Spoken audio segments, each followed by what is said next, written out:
Hello മക്കളെ, എല്ലാവർക്കും റായത്തന്നല്ലേ? നോമ്പിൻ്റെ ക്ഷീണമല്ലേ എങ്ങനെ ഉണ്ടായിന്? നോമ്പല്ല ഇതാ പറഞ്ഞിപ്പോൾ തീരാറായി. പെരുന്നാളും അടുത്തോണ്ട് വന്ന്. അപ്പം നമുക്ക് പെരുന്നാളിൻ്റെ അപ്പമെല്ലാം ചുടണ്ടേ? നല്ല എളുപ്പത്തിൽ ഉണ്ടാക്കാൻ പറ്റിയ പൊരിയപ്പ റെസിപ്പിയാണ് ഞാൻ ആദ്യം നിങ്ങൾക്ക് പരിചയപ്പെടുത്തുന്നത്. 100% പെർഫെക്റ്റ് ആയിട്ട് ഒരു 2 മാസം എല്ലാം കേടാവാത്ത രീതിയിൽ സൂക്ഷിച്ച് വെക്കാൻ പറ്റുന്ന ഒരു കിടിലൻ പെരുന്നാൾ അപ്പമാണ് ഈ പൊരിയപ്പം. അപ്പോൾ എല്ലാവർക്കും ഫെയിലായി പോകുന്ന അപ്പമാണ്. സാധാരണ എല്ലാവരും ഉണ്ടാക്കിയെങ്കിൽ ഒരാഴ്ച കഴിയുമ്പോൾ തന്നെ ഭയങ്കര സോഫ്റ്റായിട്ട് പോവും. അപ്പോൾ അങ്ങനെ ആവാണ്ടിരിക്കാൻ എന്ത് ചെയ്യണം എന്നാണ് ഞാൻ ഇന്ന് കാണിച്ചു തരുന്നത്. അപ്പോൾ ഇതിന് ഞാൻ 1.5 കിലോ വെല്ലം എടുത്തിട്ടുണ്ട്. 250 ml മെഷർമെൻറ്റ് കപ്പിൽ 1 കപ്പ് വെള്ളം ഒഴിച്ചിട്ട് നന്നായിട്ട് മെൽറ്റാക്കിയിട്ട് എടുക്കണം. ഇതാ നല്ലോണം മെൽറ്റാക്കിയിട്ട് വന്നിന് ഇനി അരിച്ചിട്ട് വേറൊരു പാത്രത്തിലേക്ക് ഒഴിക്കണം. പിന്നെ ഇതിലേക്ക് വേണ്ട തേങ്ങ ഒന്ന് ചരച്ചിട്ട് എടുക്കണം. ഞാൻ 4 നല്ല പച്ച തേങ്ങ നോക്കിയിട്ട് എടുത്തിട്ട് നല്ലോണം പച്ചയായി പോണ്ട, നിങ്ങൾക്ക് ഉണങ്ങിയ തേങ്ങ ആവാണ്ട് എടുക്കണം. 4 ഒരു മീഡിയം സൈസിലുള്ള തേങ്ങ ഞാൻ എടുത്തിട്ട് ചിരവിയിട്ട് വെച്ചിട്ടുണ്ട്. ഇനി അരിച്ചിട്ട് വെച്ച വെല്ലം ഉണ്ടല്ലോ, വെല്ലത്തിലേക്ക് ഈ തേങ്ങ ഇട്ട് കൊടുക്കണം. അരിച്ചിട്ട് ഒഴിച്ച പിന്നെ നല്ലോണം തിളച്ചിട്ട് വന്നിട്ടാകുമ്പോൾ തേങ്ങ ഇട്ട് കൊടുക്കണം.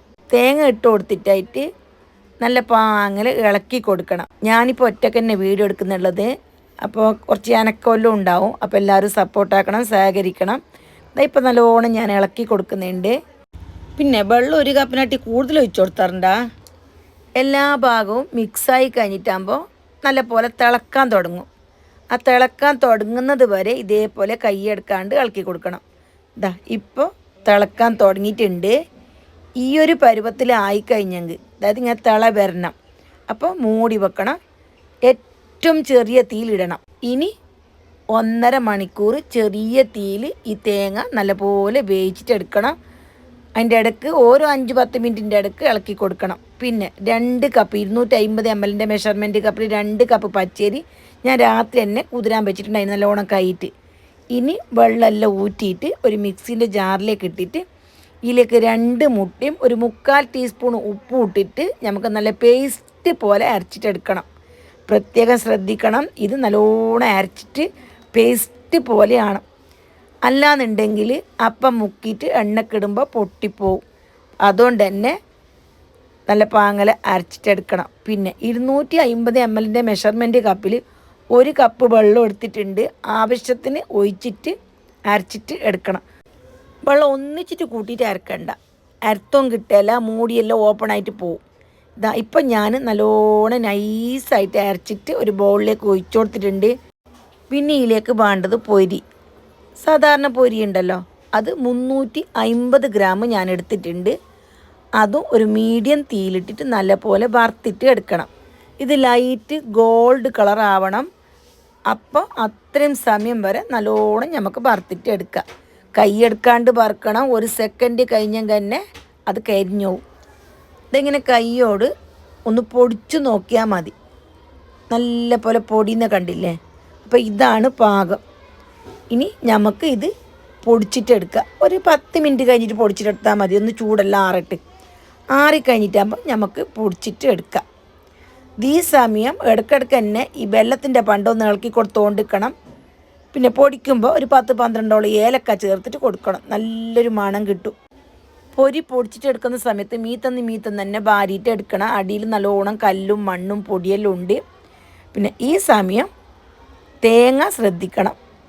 ഒരു 5-10 കൂട്ടമെങ്കിലും ഇതിനൊന്ന് ഇളക്കി കൊടുത്തുകൊണ്ടിരിക്കണം. അല്ലെങ്കിൽ അടിക്കെല്ലാം പിടിച്ചോവും. ചെറിയ തീയിൽ വെക്കണം. നിങ്ങളെ ഗ്യാസിൻ്റെ ചെറിയ ബർണറിൻ്റെ ചെറിയ തീ, അല്ലാന്നുണ്ടെങ്കിൽ കരിഞ്ഞു പോവും. 1.5 മണിക്കൂർ നല്ലോണം ഇളക്കി കൊടുക്കണം. പിന്നെ അപ്പം ഇളക്കി കൊടുത്തുകൊണ്ടിരിക്കുന്ന വീഡിയോ കാണിക്കുമ്പോൾ വീഡിയോ നല്ലോണം നീളമായി പോവും. അതുകൊണ്ടാണ് ഞാനത് കാണിക്കാത്തത്. ഇതാ ഇപ്പോൾ 1.5 മണിക്കൂർ കൊണ്ട് നല്ലോണം പാകമായിട്ട് വന്നിട്ടുണ്ട്. ഇനി നമുക്ക് തീയെല്ലാം ഓഫാക്കിയിട്ടായിട്ട് ചൂടോടെ തന്നെ പൊടിച്ചതിടണം. പണ്ടം നല്ല ചൂടുണ്ടാകണം. അതിലേക്ക് പൊരി പൊടിച്ചത് ഇട്ട് കൊടുത്തിട്ട് നന്നായിട്ട് മിക്സാക്കിയിട്ട് എടുക്കണം. പൊടി എല്ലാ ഭാഗത്തേക്കും എത്തണം. അപ്പോൾ അതൊന്നും ഞാൻ പ്രത്യേകം പറയേണ്ട ആവശ്യമില്ല എന്ന് വിചാരിക്കുന്നു. അപ്പോൾ നിങ്ങൾക്കെല്ലാം കറക്റ്റ് അറിയുമെന്ന് വിചാരിക്കുന്നു. ഞാനിവിടെ പണ്ടം നല്ലോണം പാകമാക്കിയിട്ട് എടുത്തിട്ടുണ്ട്. ഇനി ചൂടോട് കൂടി തന്നെ ഉരുട്ടിയിട്ടെടുക്കണം. തണിഞ്ഞ് പോയാൽ പിന്നെ ഉരുട്ടിയിട്ടെടുക്കാൻ കഴിയില്ല. നിങ്ങൾക്ക് എത്രക്കുള്ള വലിപ്പം വേണം അതിനനുസരിച്ച് ഉരുട്ടിയിട്ടെടുക്കാം. നമ്മളെ പുരയിൽ പുള്ളവും വലിയ ആളെല്ലാം ഉണ്ടാവും. എല്ലാവരെയും കൂട്ടിയിട്ട് ഉണ്ടാക്കണം. ഒരു 10 മിനിറ്റ് കഴിഞ്ഞെങ്കിൽ പിന്നെ നമുക്ക് ഇത് ഉരുട്ടിയിട്ടെടുക്കുമ്പോൾ കുറച്ച് ബുദ്ധിമുട്ടാവും. ഇപ്പം ഞാൻ എല്ലാം ഉരുട്ടിയിട്ട് എടുക്കുന്നുണ്ട്. ചൂടുണ്ടാകുമ്പോൾ തന്നെ ഞാൻ വേം ഉരുട്ടിയിട്ട് വല്ല ബോൾ പോലെ ആക്കിയിട്ട് ഒരു പാത്രത്തിലിട്ട് വെച്ച്. ഇനി പാത്രത്തിലിട്ട് വെച്ച് കഴിഞ്ഞാൽ പിന്നെ നിങ്ങൾക്ക് നാളെ വേണമെങ്കിൽ ചൂടാം. പിന്നെ എന്തുവാകുമെന്ന് വിചാരിക്കേണ്ട. ഊട്ടിയിട്ടെടുക്കോളം മാത്രമേ ടെൻഷനുള്ളൂ. പണ്ടം കറക്റ്റ് പാകമായി കഴിഞ്ഞാൽ ഈ പൊരിയപ്പം 2 മാസം വരെ സൂക്ഷിച്ചിട്ട് വെക്കാൻ പറ്റും. എനിക്ക് ഈ പൊരിയപ്പം ഓർഡർ കിട്ടിയതാണ്. ദുബൈയിലേക്ക് കൊണ്ടുപോകാനുള്ള പൊരിയപ്പമാണ്. അപ്പോൾ ഇത് 2 മാസം വരെ ഓർക്ക് സൂക്ഷിച്ചെല്ലാം വെക്കാൻ പറ്റും. ഒരു പേടിയും വേണ്ട. പിന്നെ ഈ പണ്ടം പാകായിനെന്ന് അറിയുന്നത് എങ്ങനെ അറിയാം? ഇപ്പം നമ്മൾ ഇത്രയെല്ലാം ഉണ്ടാക്കിയിട്ടെടുത്ത് കൈ പെരങ്ങിയിട്ടുണ്ടാകുന്ന നോക്കിയാൽ കയ്യിലൊട്ടും ഒട്ടി പിടിക്കല. നല്ല പോലെ പെർഫെക്റ്റായിട്ട് കിട്ടും. ഇനി അരച്ച് വെച്ച മാവിലേക്ക് ആവശ്യത്തിന് വെള്ളം ഒഴിച്ചിട്ട് കലക്കിയിട്ടെടുക്കണം. ഞാൻ വലിയൊരു പാത്രത്തിലേക്ക് ഒഴിച്ചു കൊടുത്തിട്ടുണ്ട്. ഇതിലേക്ക് എനിക്ക് 1 കപ്പ് വെള്ളമാണ് ആവശ്യമായിട്ട് വന്നത്. 250 ml മെഷർമെൻറ്റ് കപ്പിൽ 1 കപ്പ് വെള്ളം ഒഴിച്ചു കൊടുത്ത് മുട്ടൻ്റെ വലിപ്പം അനുസരിച്ച് ചിലപ്പോൾ 2 സ്പൂൺ വെള്ളമെല്ലാം അങ്ങോട്ടും ഇങ്ങോട്ടെല്ലാം ആവാം. അപ്പോൾ ആദ്യം ഒന്ന് ഇങ്ങനെ ഇട്ടിട്ട് മുക്കി നോക്കാം. ഒറ്റയടിക്ക് ഇപ്പോൾ 1 കപ്പ് ഒഴിക്കേണ്ട, ഒരു 3/4 കപ്പെല്ലാം ഒഴിച്ചിട്ട് അരച്ചെടുക്കണം. പിന്നെ ആവശ്യമാണെങ്കിൽ മാത്രം നോക്കിയിട്ട് ഒഴിച്ചു കൊടുത്താൽ മതി. പിന്നെ നല്ലപോലെ എണ്ണ തിളക്കുന്ന സമയത്തേക്ക് ഓരോന്ന് ഇട്ട് കൊടുക്കുക. ഇനി ഇട്ട് കഴിഞ്ഞിട്ടായിട്ട് തീ ഒന്ന് ചെറുതാക്കി കൊടുക്കണം. ഒരു പകുതി തീയാക്കി കൊടുക്കണം. ഫുള്ള് തീയിൽ വെച്ചിട്ട് കാച്ചേണ്ട, പെട്ടെന്ന് എനിക്ക് എരിഞ്ഞ് പോകാനുള്ള ചാൻസ് ഉണ്ട്. ഇപ്പം ഞാനിവിടെ എല്ലാം ചുട്ടെടുക്കുന്നുണ്ട്. ഗോൾഡ് കളർ ആകുന്ന സമയത്ത് തന്നെ ഇത് തിരിച്ചിട്ട് കൊടുക്കണം. എന്നിട്ട് 2-3 പ്രാവശ്യം തിരിച്ചു മറിച്ചിടണം. ഏത് സ്നാക്സ് ഉണ്ടാക്കുമ്പോൾ ഒറ്റയടിക്ക് തിരിച്ചിടലല്ല, 2 വട്ടം 3 വട്ടമെല്ലാം തിരിച്ചും മറിച്ചിട്ട് കൊണ്ടിരിക്കുമ്പോൾ നല്ല ക്രിസ്പി ആയിട്ട് കിട്ടും. എല്ലാ ഭാഗത്തും ഒരുപോലെ കളറിൽ നല്ല ഗോൾഡ് കളറിൽ വരികയും ചെയ്യും. അങ്ങനെയാണ് ഈ പൊരിയപ്പം എന്നല്ല ഏത് അപ്പവും കാച്ചിട്ടെടുക്കേണ്ടത്. ഇപ്പം നല്ല ഗോൾഡ് കളർ ആയിട്ടുണ്ട്. നമുക്കിത് എണ്ണയിൽ നിന്ന് വേങ്ങാം. പിന്നെ ഏറ്റവും കുറച്ച് എണ്ണ കുടിക്കുന്ന ഒരപ്പമാണ് ഈ പൊരിയപ്പത്തിന് എണ്ണ കുറവ് മതി. ഞമ്മ എത്ര കൂട്ടിയെങ്കിൽ അതങ്ങനെ ബാക്കി ഉണ്ടാവും. ഞമ്മ തേങ്ങ പണ്ടത്തിലല്ലേ ഉണ്ടാക്കുന്നത്. അപ്പോൾ തേങ്ങ നല്ല എണ്ണ ഇങ്ങനെ ഇളകിയിട്ട് വരാനെല്ലാം ചാൻസ് ഉള്ളത് കൊണ്ടായിരിക്കണം എപ്പോൾ നോക്കിയാലും പൊരിയപ്പം ചുട്ടിട്ടാകുമ്പോൾ എണ്ണ നല്ലപോലെ ബാക്കി ഉണ്ടാവും. അപ്പോൾ എല്ലാം നമുക്ക് ഇതേപോലെ തന്നെ ചുട്ടെടുക്കുക.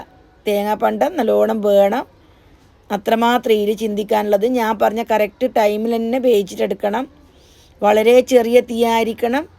പെട്ടെന്ന് തീരണം എന്ന് വിചാരിച്ചിട്ട് 1/2 മണിക്കൂറിലൊന്നും പണ്ടം ഉണ്ടാക്കിയിട്ട് ചുട്ടെങ്കിൽ നമുക്ക് പണ്ടം ശരിക്ക് മുറിയിട്ട് കിട്ടില്ല, അതായത് വെന്തിട്ട് കിട്ടില്ല. 1.5 മണിക്കൂർ സമയം വെച്ചിട്ട് തന്നെ പണ്ടം ഉണ്ടാക്കണം. ഓരോ 10 മിനിറ്റ് കഴിയുമ്പോൾ പണ്ട് ഇളക്കി കൊടുക്കണം. ഇപ്പോൾ 1.5 മണിക്കൂറായിട്ട് 1.5 മണിക്കൂർ മൂടിയിട്ട് വെച്ചിട്ട് പോയെങ്കിൽ വരുമ്പോഴത്തേക്ക് അടി കരിഞ്ഞിട്ട് എന്തും ഉണ്ടാവില്ല. ഇപ്പോൾ എല്ലാം റെഡിയായി. അപ്പോൾ നിങ്ങൾക്ക് എല്ലാവർക്കും മനസ്സിലായിട്ടുണ്ടാവുമെന്ന് വിചാരിക്കുന്നു. തീർച്ചയായിട്ടും നിങ്ങളെല്ലാവരും പെരുന്നാളിന് ഉണ്ടാക്കുമെന്ന് എനിക്കറിയാം. ഉണ്ടാക്കിയതിന് ശേഷം നിങ്ങളുടെ വിലയേറിയ കമൻ്റ് അറിയിക്കണം.